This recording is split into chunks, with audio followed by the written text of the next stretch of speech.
هاي صبايا، بالبداية إذا كنتي أول مرة بتشوفيني لا تنسي تشتركي بالقناة وتفعلي زر الجرس. يلا نبلش الفيديو.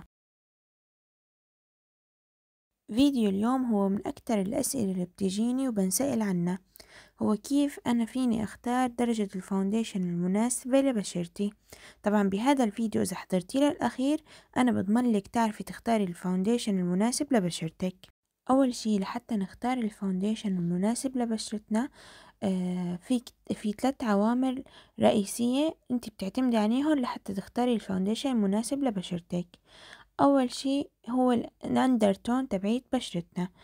ايش يعني اندرتون؟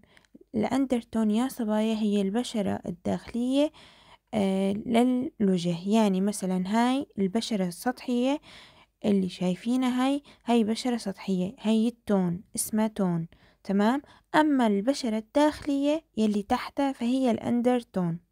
التون اللي هي البشرة السطحية هي بتتغير بالعوامل الجوية وأشعة الشمس وهالقصص. أما الأندرتون فهي ما بتتغير أبدا وبتضل على حالها. فأول نقطة نحن بنستند على اختيار الفاونديشن المناسب لبشرتنا هو نحدد الأندرتون تبعيتنا. طبعا في 3 أنواع للأندرتون، هو الكول والناتشورال والورم.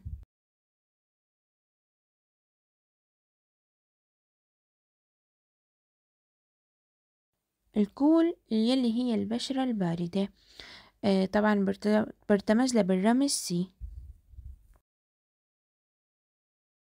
تاني بشرة هي الناتشورال، يعني البشرة المحايدة، بيرتمز لها بالرمز ان.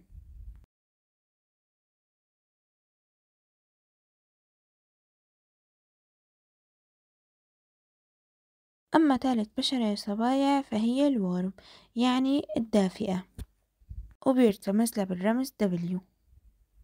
هلا نحن شلون رح نعرف نحن من أين بشرة مصنف، يعني الباردة للدافئة للمحايدة المحايدة؟ طبعا من هون من عروق ايدينا مثل ما لكم شايفين يا صبايا. طبعا في صبايا لون العروق عندها مثلا أخضر، أو في صبايا بتلاقي أخضر مع أزرق مع أو بنفسجي، وفي صبايا بتلاقي بس أزرق أو بس بنفسجي.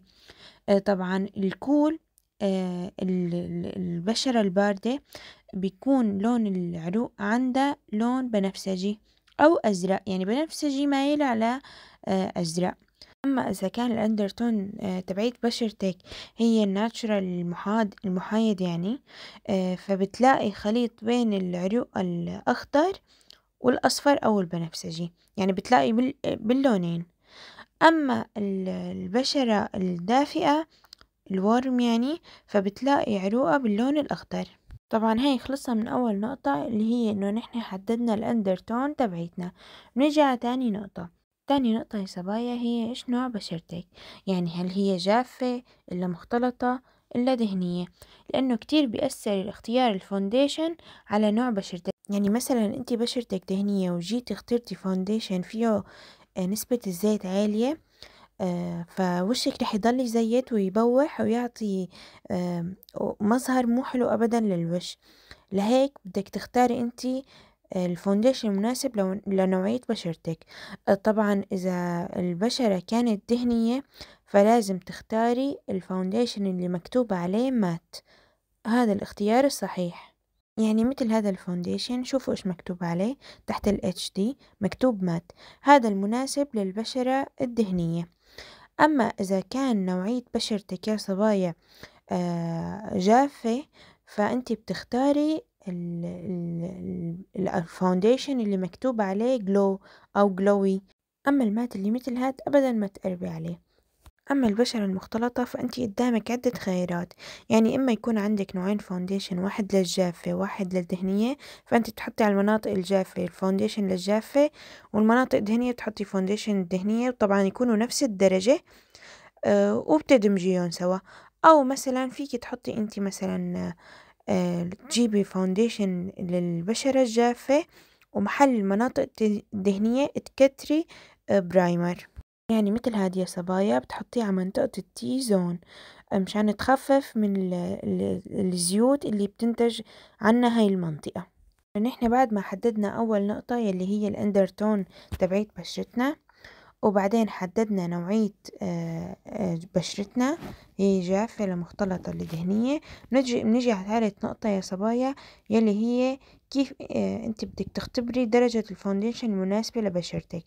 طبعا مو تجيني صبية هلا بتقلي بجرب بإيدي بمشي الحال، لا صبايا، ممنوع منعا باتا انه تجربي الفونديشن وقت بدك تشتريه تجربيه على ايدك، لانه اللون الايد مختلف تماما عن لون الوش. فالطريقة الصحيحة هي انه تجربيه على وشك او رقبتك، هيك أكتر شي ببين معك إذا هو مناسب لبشرتك أو لأ. طبعا بتجربيه على رقبتك عشان تشوفي هو متناسق مع لون جسمك أو لون رقبتك إلا لأ، لأني ما حلو مثلا انتي تختاري فاونديشن كتير كاشف ومثلا رقبتك أغمق من وشك فبتطلع مو حلوة، فالتجريب بيكون على الرقبة. أما إذا انتي محجبة ففينك تجربي على الوش، بس طبعا قلتلك ما حتاخدي فاونديشن كتير كاشف عن لون بشرتك. بنرجع لأول نقطة، هو ليش قلتلكم نحدد الأندرتون تبعيت بشرتنا. هلا مثل ما بتشوفوا في كتير فاونديشن بتلاقوا مايل على صفار، أو مثلا فاونديشن مايل على زهري. ما بتقولوا لحالكم ليش؟ أنا بقولكن ليش، لأنه يا صبايا الصبايا اللي أندرتون تبعيت بشرتون من الكول من الباردة يعني، فلازم تختار الفاونديشن اللي جاي على زهري. يعني انت بتشوفي درجات الفاونديشن كلها، في أغمق في أكشف في تدرجات، بس كلها بتكون مايلة على الزهري على الوردي. فهي مناسبة للبشرة الباردة. أما البشرة الورم يلي هي الدافئة فلازم انت تختاري الفاونديشن المايلة على لون أصفر. شايفين يا صبايا؟ لهيك يعني كتير مهمة هالنقطة انه انت تعرفي الاندرتون تبعيت بشرتك. اما البشرة المحايدة فهي بيلبق لها اللونين، بتحسني انت تحطي الزهري وبتحسني تحطي المايلة على الاصفر، الاثنين بيلبقوا لك. طبعا انت اين هو المناسب اكتر او بتشوفيه احلى عليكي فيكي تحطيه. بحال نحن حددنا الأندرتون تبعيت بشرتنا وعرفنا إذا نحن من الدافئة للمحايدة إلا الباردة، حددنا إذا نوع بشرتنا دهنية لمختلطة إلا جافة، وطبقنا الفاونديشن على الوش وشفنا بالمحل إنه هو مناسب لبشرتنا، ورجعتي انتي على البيت ولقيتي الفاونديشن مو مناسب للون بشرتك. فإيش الحل؟ الحل يا صبايا مثلا انتي جبتي فاونديشن غامق أغمق من لون بشرتك، تمام؟ مو معقول تكبيه، فالحل هو يكون عندك انتي فاونديشن تاني كاشف أكشف من بشرتك، تمام؟ فشو بتعملي؟ بتجيبي على ايدك، طبعا ما بتحطي على وشك اللونين، لا بتجيبي على ايدك بتحطي من كاشف اللي هو أكشف من بشرتك، وبتحطي من الغامق اللي هو ما زبط على لون بشرتك، تدمجيهم طبعا مع بعض، وبتجربي انتي على زي وشك الدرجة مناسبة لا. إذا كانت مناسبة فبتحطي على كل وشك، إذا كانت مي مناسبة فإذا مثلا هي كانت أغمق لسه غامقة يعني فبتزيدي كمان فاونديشن كاشف عليها، أو مثلا كان مثلا كتير صار كاشف فأنت بتحسني تحطي فاونديشن غامق كمان تزيدي شوي عليه لحتى توصلي للون الدرجة يلي بدك إياها. وبس هدول هن الثلاث نقاط اللي بتقدري انتي من خلالهم تختاري انسب فاونديشن للون بشرتك. يلا باي.